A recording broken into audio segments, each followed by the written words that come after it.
To this new lesson. तो friends, ये आपने लेसन हमारे चैनल पे देखा होगा कि जिसमें हमने पंचायत की जो कमिटीज़ हैं उनको डिस्कस किया है एक फ्लो चार्ट के फॉर्म में। तो मैंने ये फ्लो चार्ट बनाया था जिसकी शॉर्ट ट्रिक थी बैक्स टी जी, Balwant Rai Mehta committee, Ashok Mehta ji, V Rao committee, Singhvi committee, यहाँ पे थंगन कमेटी है, गलती से टंगर लिखा गया, उसके बाद गडगिल कमेटी, ये हमने डिस्कस कर ली थी, चार्ट फॉर्म में डिस्कस करी थी। लेस देन 10 मिनट का वो वीडियो है। तो आपकी तरफ से रिक्वेस्ट थी कि सर इसको एक डिटेल फॉर्म में भी बनाएं, तो हम ये जो लेसन है डिटेल फॉर्म में करेंगे। इसको आप अपने नोट्स में भी जो है मैं एक ग्रुप में शेयर कर दूंगा, जो हमारा ग्रुप है भगत एजुकेशन। तो आप वहाँ पे फ्रेंड्स इसको अपने नोट्स के फॉर्म में भी आप उसको ऐसे यूज़ कर सकते हो। ठीक है, तो हम शुरू करते हैं। पहले हम थोड़ा डिस्कस करते हैं। आपको पता होगा, तो फ्रेंड्स आपको पता होगा कि हमारे देश में आज जो एक एडमिनिस्ट्रेटिव स्ट्रक्चर है वो किस तरह से है कि जो सेंटर है, सेंटर में फ्रेंड्स क्या है, हमारी एक सेंट्रल गवर्नमेंट है। ठीक है, और उसके बाद जो है फिर डिफरेंट डिफरेंट स्टेट्स की जो है स्टेट गवर्नमेंट्स है फ्रेंड। ठीक है ना, तो ये इसको हम बोलते हैं एक फेडरल स्ट्रक्चर बोलते हैं। ठीक है, अब ये फेडरल स्ट्रक्चर है फ्रेंड्स, ये यहाँ पे क्या था, सेंट्रल था। उसके बाद नीचे जो है फिर हमारी आती है स्टेट गवर्नमेंट फ्रेंड्स। ठीक है, और स्टेट गवर्नमेंट के नीचे आपने देखा होगा कि एक जो उसके बाद जो एक विलेज लेवल पे होता है पंचायती राज इंस्टीट्यूशन। ठीक है, लोकल, तो इसको हम क्या लिख सकते हैं, यहाँ पे हम लिख सकते हैं फ्रेंड्स लोकल गवर्नमेंट। अब ये दोनों जब देश आज़ाद हुआ था तब थे, लेकिन ये जो लोकल गवर्नमेंट थी ये नहीं थी उस समय। ये कब आई है, ये आई है इन दी ईयर 1993 आई है, जब 73rd और 74th कॉन्स्टिट्यूशनल अमेंडमेंट एक्ट पास किए गए फ्रेंड्स। ठीक है, तो ये उस टाइम नहीं थी। अब जब देश आज़ाद हुआ था तो उस टाइम जब हम संविधान बना था तो वहाँ पे एक आर्टिकल 40 लिखा गया था, जिसको हम एक गांधीयन प्रिंसिपल के नाम से भी जानते हैं। गांधीयन प्रिंसिपल्स के अंदर आता है, जो कि DPSP है, directive principle of state policy की।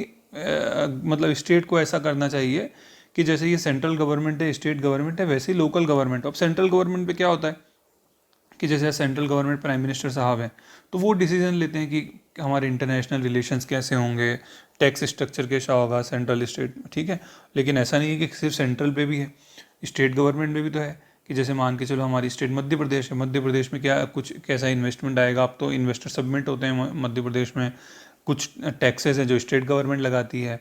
इस तरह से एक अलग अलग स्ट्रक्चर है। ठीक है, अब ऐसा नहीं है, इनकी पावर जो है फ्रेंड्स डिवाइड है। ठीक है ना, अब ऐसा तो नहीं है स्टेट गवर्नमेंट अपने आप ही कि किसी नेशन से रिलेशन बना लेगा, नहीं है ना। इसकी पावर्स डिवाइड है, इसकी पावर्स डिवाइड है। हमको पता है एक यूनियन लिस्ट होती है, ये किसी यूनियन लिस्ट होती है ना फ्रेंड्स, और एक होती है स्टेट लिस्ट होती है। ठीक है, तो दोनों के जो सब्जेक्ट डिवाइडेड है और दोनों अपना अपना काम करते हैं। तो गांधी जी ने ऐसा बोला था कि जैसे ये सेंट्रल स्टेट में, वैसे लोकल गवर्नमेंट भी होनी चाहिए। मतलब जो गांव है एकदम बिल्कुल ग्रास रूट लेवल पे भी उन लोगों को भी अपने डिसीजन लेने की पावर होनी चाहिए। ऑब्वियसली दैट डजेंट मीन कि अगर वो बोलते हैं कि हमारा गांव देश से अलग कर दो, तो ऐसा तो नहीं होगा। नहीं, लोकल गवर्नमेंट का मतलब ये है कि उनको भी अपने कुछ डिसीजन लेने की पावर होनी चाहिए।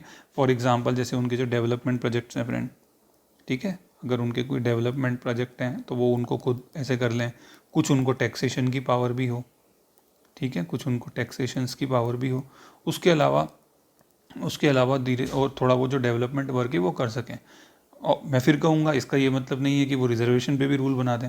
पावर डिवाइड है। ठीक है, तो ये आर्टिकल 40 में ऐसा लिखा गया था। तो जब गांधी जी ने ये बात कही थी तो इसके बाद जो है ग्रास रूट लेवल पर डेमोक्रेसी को बढ़ाने के लिए काम शुरू हो गया। अलग अलग जो गवर्नमेंट थी उन्होंने कमिटीज़ बनाई। वही कमेटी को आज हमको स्टडी करना है। तो सबसे पहली जो फ्रेंड कमेटी बनी थी वो थी हमारी जो बलवंत राय मेहता कमेटी। ठीक है, तो बलवंत राय को याद करके आप अमरीश पुरी को याद मत करना, ये बलवंत राय अलग है। तो ये कमेटी कब फॉर्म हुई थी फ्रेंड्स, तो अगर आप ये देखोगे कि ये कमेटी जो फॉर्म हुई थी ये जनवरी 1957 में फॉर्म हुई थी। इसको हमको ध्यान रखना है। ठीक है, ये कमेटी ने क्या बोला था, इसने अपनी कमेटी रिपोर्ट जो थी वो नवंबर 1957 में सबमिट कर दी थी। ये इसने क्या करा था, इसने एक कम्युनिटी डेवलपमेंट प्रोग्राम चल रहा था सिमिलर टू पंचायती राज। मतलब उसका आप बोल सकते हो कि ये वहीं से शुरुआत हुई। ठीक है ना, फादर ऑफ PRI। तो ये कम्युनिटी डेवलपमेंट जो प्रोग्राम था उसको इसको एग्जामिन करना था कि ये किस तरह से चल रहा है। इसी तरह से एक नेशनल एक्सटेंशन सर्विस थी, उसको भी इसको जो है एग्जामिन करना था। ठीक है, उसके बाद इसने कुछ रिकमेंडेशन दी। इसने बताया कि एक डेमोक्रेटिक डिसेंट्रलाइजेशन होनी चाहिए, जिसको हम पंचायती राज बोलें। तो सबसे पहले अगर आप पंचायती राज देखेंगे तो ये कमेटी ने जो बताया वो बलवंत राय मेहता कमेटी थी। उसने ये बोला कि एक 3 टायर पंचायती राज सिस्टम होना चाहिए। क्या होना चाहिए फ्रेंड? एक 3 टायर पंचायती राज सिस्टम होना चाहिए। भाई 3 टायर का मतलब समझते हो, मतलब जैसे विलेज लेवल पे एक हो, उसके बाद जो है आपका ब्लॉक लेवल पे एक हो, ब्लॉक मतलब तहसील, और यहाँ पे जिले लेवल पे हो, तो अलग अलग ऐसी बॉडी बने, ठीक है ना। मतलब जो जिला है, जिला इसका मतलब समझते हो ना आप, जिला पूरे गांव, एक ऐसी कोई योजना बनाए कि सब गांवों में, सब गांव जो है वो क्या होने चाहिए, ओपन डिफिकेशन फ्री होने चाहिए, ठीक है ना। फिर विलेज लेवल पे इसका कुछ काम हो, फिर ब्लॉक लेवल पे इसका काम हो, फिर विलेज लेवल पे सब पे वो जो है ओपन डिफिकेशन फ्री जो है वो अपना इस तरह से करें। तो इस तरह से 3 टायर पंचायती राज सिस्टम होना चाहिए। आप ये समझो कि ये लोकल गवर्नमेंट है ये फ्रेंड्स, म्यूनसिपल और म्यूनसिपल कॉर्प जो हमारा शहर में जो गवर्नमेंट होती है, और गांव में ये लोकल गवर्नमेंट है, ठीक है ना। ये अपने डिसीजन ले रही है, अपना काम कर रही है, टैक्सेस कलेक्ट कर रही है ये। तो ये बलवंत राय मेहता ने, तो इसके लिए जो क्वेश्चन आता है कि भाई ये कब कमेटी बनी, तो 1957 में बनी है फ्रेंड्स ये, ठीक है, 1957 में बनी। उसके बाद इसने अपनी जो रिपोर्ट थी, रिपोर्ट भी 1957 में सबमिट कर दी थी। और इसने ध्यान रखना, इसने जो इसकी जो सबसे इम्पॉर्टेंट बात है कि इसने एक 3 टायर पंचायती राज सिस्टम को सजेस्ट किया था। बलवंत राय मेहता, आप समझते हो ना, बलवंत राय मेहता, तो इसे 3 है ना ये, तो ये 3 टायर इसने सबमिट किया था, ठीक है। अब अगर इसकी बात करेंगे तो ये 1959 में जो पहला पंचायती राज जो है कहाँ, नागौर राजस्थान में, ये पहली बार ऐसा पंचायती राज इस्टेब्लिश हुआ कि वहाँ पे पंचायत ऐसे बनेगी और लोग, अपने गांव के लोग हैं, वो अपने गांव के लिए डिसीजन लेंगे, ठीक है ना। इस तरह से पहली बनी। कब बनी? 2 अक्टूबर को नागौर राजस्थान में बनी। उसके बाद राजस्थान के बाद अगर आप देखोगे तो सेकंड स्टेट जो थी वो आंध्र प्रदेश थी, उसने भी ये सिस्टम 1959 में अडॉप्ट किया।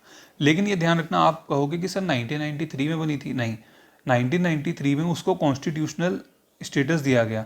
अभी हम आगे देखेंगे कि दूसरी जो कमिटीज़ बनी, उन्होंने इसको जब स्टडी किया तो यही पाया कि ये इसमें कोई रेगुलर नहीं है, मतलब कोई आपका क्या है, जैसे ये बना तो दिया लेकिन यहाँ पे कोई रेगुलर इलेक्शन नहीं है, ठीक है ना। कोई ऐसी रेगुलर इलेक्शन नहीं है, कोई इनके पास एक कॉन्स्टिट्यूशनल पावर नहीं है, तो इनके पास कोई ऐसी फाइनेंशियल पावर भी नहीं है, फाइनेंशियल पावर, ठीक है ना। मतलब ये एक, इसको बोल सकते हैं कि ग्रास विदाउट रूट्स, ठीक है, ये भी बोल सकते हैं, कोई पावर नहीं है इसके पास, ठीक है, टीथ विदाउट पावर। अब जो सेकंड कमेटी है अशोक मेहता कमेटी, तो आप देखोगे कि वो कमेटी बनी थी 1957 में। ये कब बनी? ये उसके 20 साल बाद बनी, 1977 में, ठीक है, 20 साल बाद। तो ये जनता गवर्नमेंट ने बनाई, और जनता गवर्नमेंट ने क्या बोला कि ये अशोक मेहता की चेयरमैनशिप में कमेटी बनाया जाए। इसने अपनी रिपोर्ट सबमिट करी 1 साल के अंदर, 1978 में। इसने क्या रिकमेंडेशन दी? इसने अपनी 132 रिकमेंडेशन में इसने जो एक बात करी कि 3 टायर जो पंचायती राज है उसको आप 2 टायर कर दो, ठीक है। तो आप इसको एक शॉर्ट ट्रिक से याद कर सकते हो कि बलवंत राय मेहता 3 टायर, अशोक मेहता 2 नाम ही थे तो 2 टायर, ठीक है। ये इसकी मेन रिकमेंडेशन ये थी। उसके बाद हम इसको हम ज़्यादा डिस्कस नहीं कर रहे, इसने मेन ये कहा। उसके बाद एक GV के राव कमेटी आई, वो कमेटी 1985 में जो है उसको प्लानिंग कमीशन ने उसको अपॉइंट किया। उसने देखा कि उसने ये बात उसने ही कही थी कि जो पंचायती राज इंस्टीट्यूशन है वो क्या है, ग्रास विदाउट रूट्स हैं फ्रेंड्स। ये आप ध्यान रखना कि ये किसने कहा, तो ये जो है इसने कहा, जो आपकी GV के राव कमेटी थी, उसने कहा कि जो पंचायती राज इंस्टीट्यूशन जो उस टाइम थे वो कैसे थे, ग्रास विदाउट रूट्स, उनके पास कोई पावर नहीं थी। तो उन्होंने क्या कुछ रिकमेंडेशन बताई। उन्होंने बताया कि जो जिला परिषद है उसको सबसे इम्पॉर्टेंट बॉडी है, तो आप उसको क्या करो कि जो प्रिंसिपल बॉडी है जो कि विलेजेस में, डिस्ट्रिक्ट लेवल की जो विलेजेस हैं उनमें जो डेवलपमेंट काम को जो मॉनिटर करेगी, वो आप किसको बनाओ, जिला परिषद को बनाओ।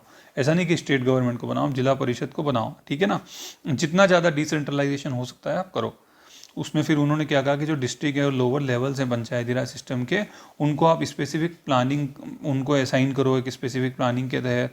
फिर यहाँ पे जो उनकी जो रूरल डेवलपमेंट प्रोग्राम है उनको मॉनिटर किया जाए, ठीक है ना। और उन्होंने एक चीज़ और भी कही कि post of district development commissioner to be created and he will be the chief executive officer of Zila Parishad. तो ये आप आज के समय में भी देखते हो कि जो IAS बनता है, जो कलेक्टर बनता है, उसको पहले पंचायत का CEO बनाया जाता है, जिला परिषद का CEO बनाया जाता है, वो भी क्या होता है फ्रेंड्स, IAS होता है। तो ये भी अशोक जो GV के राव कमेटी थी उसने रिकमेंडेशन ये दी थी। अब हम आगे आते हैं। उसने कहा कि रेगुलरली इनके इलेक्शन होने चाहिए। किसने कहा? राव कमेटी ने कहा, ठीक है। फिर आई सिंघवी के बारे में, सिंघवी आई 1986 ने। इसने सबसे पहले क्या कहा कि आप तो भैया इसको कॉन्स्टिट्यूशन में ही जगह दे दो, इसको एक कॉन्स्टिट्यूशनल स्टेटस दे दो आप, ठीक है। 1986 अब कमेटी ने क्या रिकमेंड किया कि जो पंचायती राज सिस्टम है should be constitutionally recognised, okay. उसने ये भी कहा it also recommended constitutional provision to recognise free and fair election for the Panchayati Raj system. इसने ये भी बोला कि आप इसे प्रोविजन बनाओ, और अभी आप देखोगे कि आर्टिकल हैं 243 के जिसमें स्टेट इलेक्शन कमीशन के बारे में बताया गया है, ठीक है ना। तो वो स्टेट इलेक्शन की मतलब हर 5 साल में इलेक्शन होने चाहिए, तो वो ये रिकमेंडेशन सिंघवी कमेटी ने दी थी और फिर बाद में इम्प्लीमेंट भी हुई। उसके बाद इसने बोला कि committee recommended reorganisation of villages to make the gram panchayat more viable, ठीक है ना। मतलब जैसे जहाँ पे ऐसे रीऑर्गेनाइजेशन, जैसे मान के चलो कोई ऐसा गांव है वहाँ पे 300 लोग ही हैं और एक गांव है जहाँ 400 लोग हैं, तो आप 2 गाँव को, तो उन्होंने क्या कहा कि आप ऐसे सब जो गाँव हैं उनको मिला के और आप इस तरह से एक ग्राम पंचायत बनाओ जो वायबल हो, ठीक है, जिसकी एक मिनिमम पॉपुलेशन हो। उसने ये भी बोला it recommended that village panchayat should have more finances for their activity, कुछ टैक्स लगाया, कुछ उसकी ऐसी उसकी भी इनकम हो, ठीक है ना। फिर जुडिशियल ट्रिब्यूनल की बात कही कि judicial tribunal to be set up in each state to adjudicate matters relating to election of the PRI and other matter relating to their functioning, ठीक। अब आई गडगिल कमेटी, तो हमने क्या देख लिया अभी, BAGST एंड देन G। तो हम पहले वो देख लेते हैं, हमारी गडगिल कमेटी आखिरी में आएगी, पहले हम देखते हैं हमारी कमेटी है थंगर कमेटी, ठीक है ना, उसको देख लेते हैं थोड़ा सा। Thangan committee, okay. तो ये उस टाइम भी मिस्टेक हो गई थी, आज भी मिस्टेक हो गई, चार्ट में थोड़ी सी मिस्टेक है, this is Thungon committee not Thungar committee, okay. तो थंगन कमेटी है, ये 1988 में बनी और इसके चेयरमैन थे PK थंगन। और इसने कमेटी क्यों बनी गई कि ये इसलिए बनी, पॉलिटिकल और एडमिनिस्ट्रेटिव स्ट्रक्चर था तो डिस्ट्रिक्ट में उसको एग्जामिन करे कि किस तरह से डिस्ट्रिक्ट प्लानिंग हो पाए, ठीक है।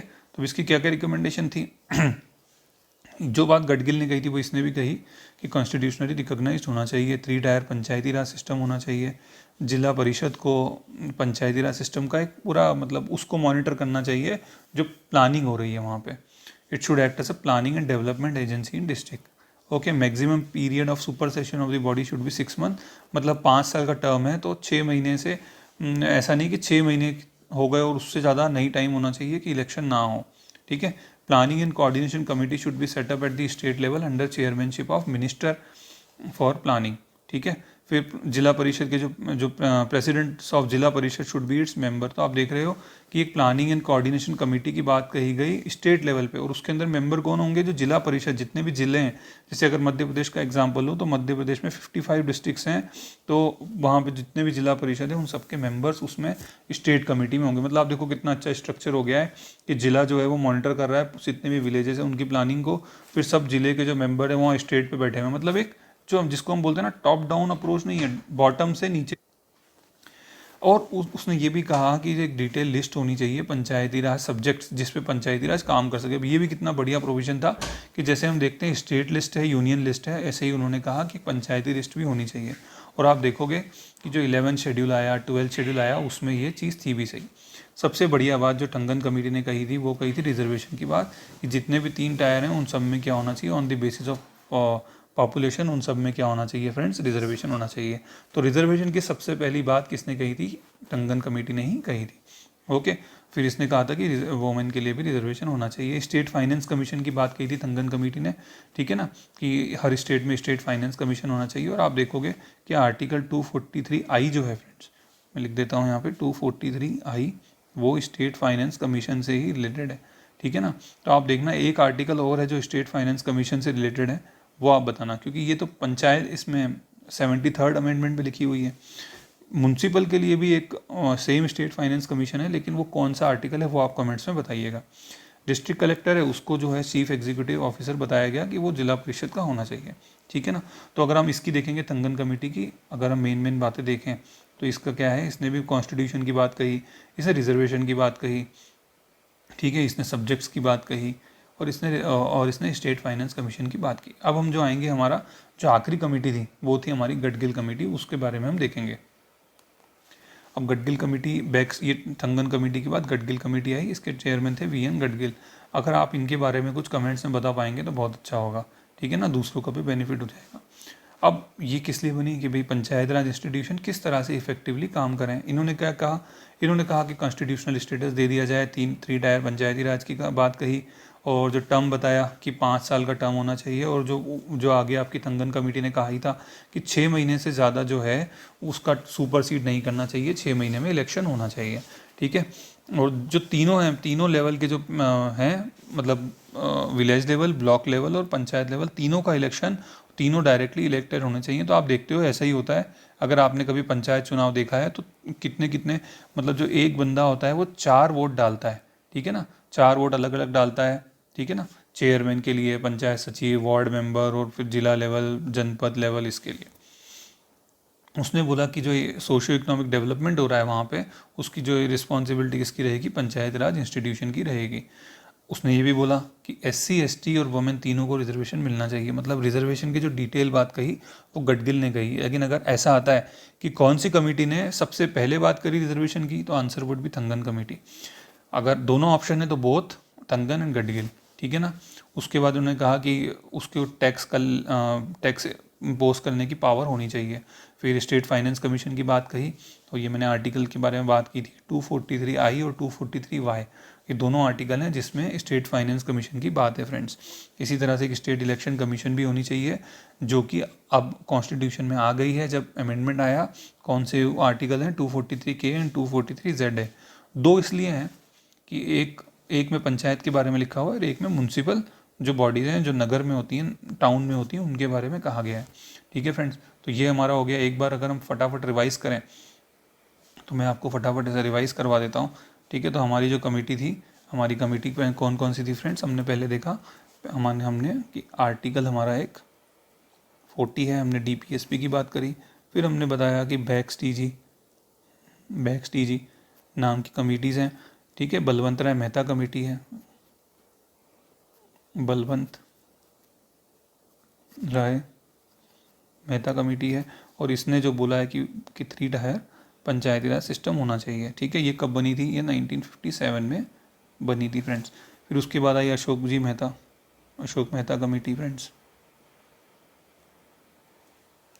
अशोक मेहता कमेटी 20 साल बाद बनी, और इसने मेन जो बोला वो 2 टायर पंचायती राज के बारे में बोला।